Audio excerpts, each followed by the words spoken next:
Very good morning, friends. Myself, Dr. Atish Kumar Pandey, and I welcome you all to the fourth episode of the Entrepreneur Talk. And you must be knowing that I am a dental surgeon practicing in Odisha from the last 4 years, and I have my own practice, and I am practicing here in Sundargarh from last 3.5 years. तो दोस्तों आज का जो topic मैंने रखा है इस entrepreneur talk के फोर्थ एपिसोड में दैट इज ऑन ड्रीम्स।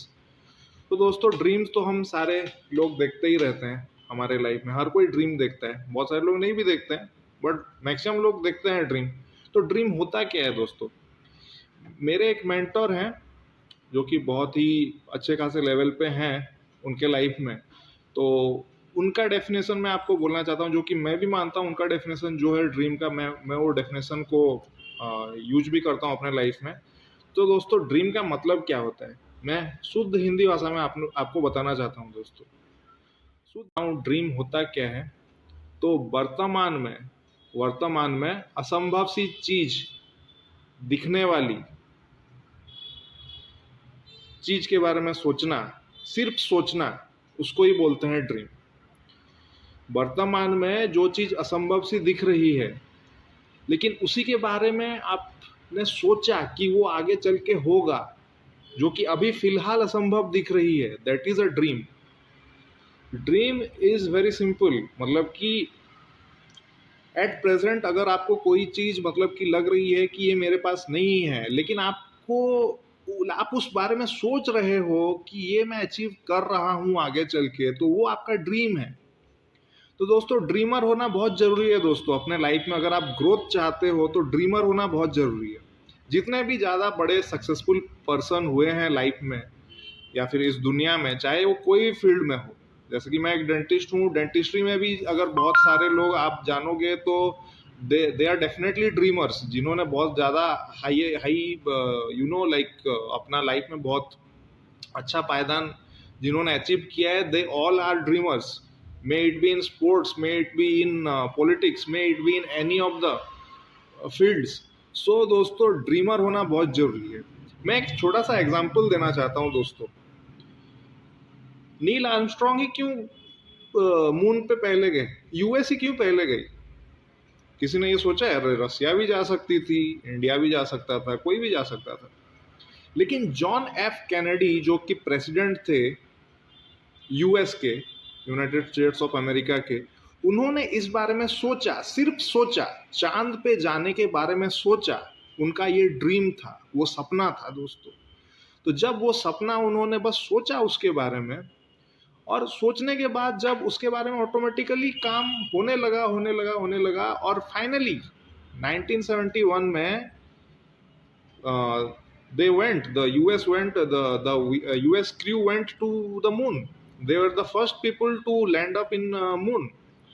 तो दोस्तों सोचना बहुत इंपॉर्टेंट चीज है। अगर चाहते तो इंडिया के भी जो प्रेसिडेंट थे या प्राइम मिनिस्टर थे, अगर वो चाहते तो भी जा सकते थे, कोई बड़ी बात नहीं है। बाद में तो हम लोग भी गए, बट पहले जिसने सोचा वो ज्यादा इंपॉर्टेंट था। क्योंकि जॉन एफ कैनेडी ने ये सोचा कि चांद पे भी जाया जा सकता है, तो ये हो गया सक्सेसफुल। लेकिन हमारे प्रेसिडेंट से या प्राइम मिनिस्टर उतना नहीं सोच पाए, तो हमको थोड़ा डिले हुआ उसमें। कोई बात नहीं, पहुंच तो हर कोई गए। लेकिन मेरा कहने का मतलब है क्योंकि किसी ने सोचा उस बारे में, तो वो असलियत में आया दोस्तों। वैसे ही मैं दोस्तों और एक एग्जांपल देना चाहूँगा कि हम लोग जो और एक एग्जांपल देना चाहूँगा एलन मस्क के बारे में दोस्तों। एलन मस्क जो हैं, आप सभी को पता होगा, he is a great multi billionaire now in the whole world. And Elon Musk से हम ये सीख सकते हैं दोस्तों कि उन्होंने ये सोचा कि रॉकेट्स और जो स्पेसशिप है वो सब अंतरिक्ष में जाती ही है, मतलब कि स्पेस में जाती ही है, लेकिन वो बैक रिटर्न कभी आके लैंड नहीं करती है। सेम जो आपका रॉकेट रहता है या सेम जो स्पेसशिप रहती है वो लैंड नहीं करता। बट उन्होंने ये सोचा, सिर्फ सोचा कि मैं ऐसा एक स्पेसशिप, तो एलन मस्क ने बस सोचा दोस्तों कि ऐसा एक रॉकेट बनाऊंगा जो कि लैंड कर सकता है फिर से आके स्पेसशिप से। उनको पहली बार सक्सेस नहीं मिला, दूसरी बार सक्सेस नहीं मिला, तीसरी बार तो इतनी खराब कंडीशन हो गई कि इवन उनके पास रॉकेट बनाने को भी पैसा नहीं था। बट उन्होंने फिर भी ट्राई दिया। और उसके बावजूद भी उनका वो सक्सेसफुल नहीं हुआ। लेकिन चौथी बार जब उन्होंने फिर से ट्राई किया, उनके पास कुछ भी नहीं था उस टाइम, बट सिर्फ उन्होंने सोचा था, वो ड्रीम देखा था, वो फुलफिल करने की उनमें आग थी, जुनून था, पैशन था दोस्तों, और उन्होंने सक्सीड किया दोस्तों, and rest everything is history. तो दोस्तों मेरे कहने का मतलब यही है कि अगर आपने एक चीज़ के बारे में सोचा ही नहीं है अपने लाइफ में, तो वो हैपन कैसे होगा। अगर आपने सोचा है कि मेरे को मेरे क्लिनिक में ऐसा डेकोरम लाना है, या मेरे क्लिनिक को ऐसे रेनोवेट करना है, या मेरे क्लिनिक में ये सारे इक्विपमेंट्स होंगे, लेजर्स होंगे या कुछ और होंगे, या कोई और इंस्ट्रूमेंट में मैं इन्वेस्ट करूंगा, या फिर मेरा कोई एक बहुत अच्छा लग्जरियस कार होना चाहिए मेरे लाइफ में, या फिर मेरे लाइफ में कोई बहुत ही अच्छा एक यू नो रियल एस्टेट का कोई एक अच्छा खासा एक प्रॉपर्टी होना चाहिए, तो वो सारी चीज़ें आप जब तक सोचोगे नहीं अपने लाइफ में, तो वो होएगा नहीं लाइफ में कभी भी।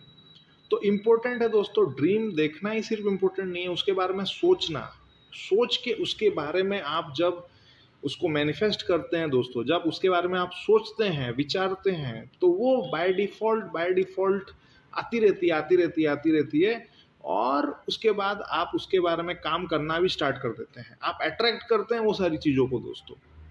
मेरे कहने का मतलब बहुत ही सिंपल है दोस्तों, आप सभी बहुत सारे प्रैक्टिशनर्स होंगे, आप सारे लोग देख रहे होंगे कि कुछ लोगों को देखना, बहुत सारे लाइक इरिटेटिंग पेशेंट्स आते हैं, like irritating patients, not satisfied patients आते हैं, ऐसे टाइप के भी पेशेंट्स आते हैं। बहुत सारे डेंटिस्ट बोलते हैं कि नहीं, मेरे प्रैक्टिस में तो ऐसे ही टाइप के पेशेंट ज़्यादा आ रहे हैं। क्यों आ रहे हैं? क्योंकि आपने सोचा ही है ऐसे कि बाई चांस उसका ये हो जाएगा तो क्या होएगा, उसका वो हो जाएगा तो क्या होएगा। आपने सोच रखा है बोल के आप वो अट्रैक्ट कर रहे हैं, ऐसे टाइप के पेशेंट आपको आ रहे हैं। आप सोचना चालू कीजिए ना कि मैंने जो ट्रीटमेंट किया है वो पेशेंट अच्छा खासा उसका ओरल हाइजीन रखेगा, अच्छा खासा उसका ट्रीटमेंट खुद देखेगा, वो खुद केयर करेगा, ऐसे सोचना स्टार्ट कीजिए। आपको बहुत अच्छा खासा पेशेंट मिलने लगेंगे, जो लोग अपने बारे में केयर कर रहे होंगे। जो अपने बारे में केयर करता है वो दूसरों के बारे में भी बाय डिफॉल्ट केयर करता ही है दोस्तों।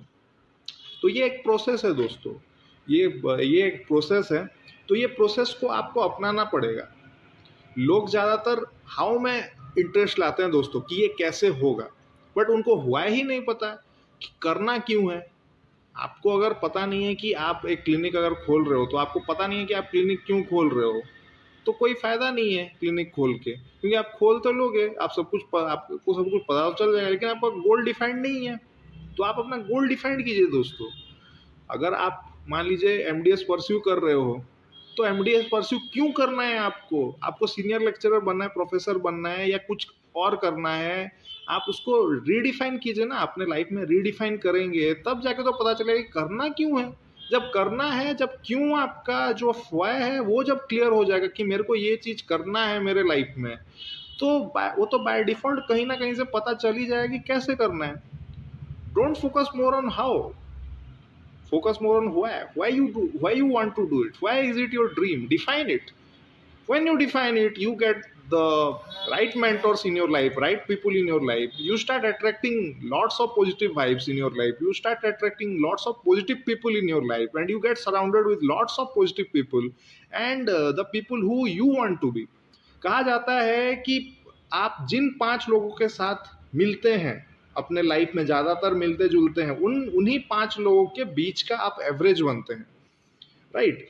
तो दोस्तों कहने का मतलब ये है कि अपनी संगत ऐसे रखिए कि आप जिनके टाइप के होना चाहते हैं वैसे लोगों से ज़्यादा मिलिए जुलिए, और जो चीज़ आपको खटक रही है, जिस टाइप का आप होना नहीं चाहते, उसको आप अपने दिमाग से निकाल दीजिए डेफिनेटली, और आने वाले टाइम में आपका बहुत सारा चीज़ अच्छा होने वाला है। तो आई होप दोस्तों कि ये जो 4th एपिसोड था द एंटरप्रेन्योर टॉक का, वो आपको अच्छा लगा होगा। अगर अच्छा लगा है दोस्तों तो एटलीस्ट लाइक कीजिएगा, और अगर आपने सब्सक्राइब नहीं किया है अब तक तो बेल बटन को क्लिक कीजिएगा सब्सक्राइब करने के बाद। और उसके बाद दोस्तों अगर आपको ज़्यादा अच्छा लगे तो शेयर भी कर सकते हैं, कोई इशूज़ नहीं है उसमें, और आप अपना फीडबैक भी दे सकते हैं अगर कुछ इम्प्रूवमेंट हम ला सकते हैं अपने वीडियोस वगैरह में आपके लिए। तो hope I could add some value in your life, friends. And the topic for today was dreams, and I hope I could add some value in your life regarding the topic dreams. And I think I could clear some of your doubts regarding what you can do. So thank you very much, friends, and have a great day and a blessed day ahead. Thank you so much for your love and affection. Love you all. Thank you so much and have a great day ahead. Thank you so much. Yeah.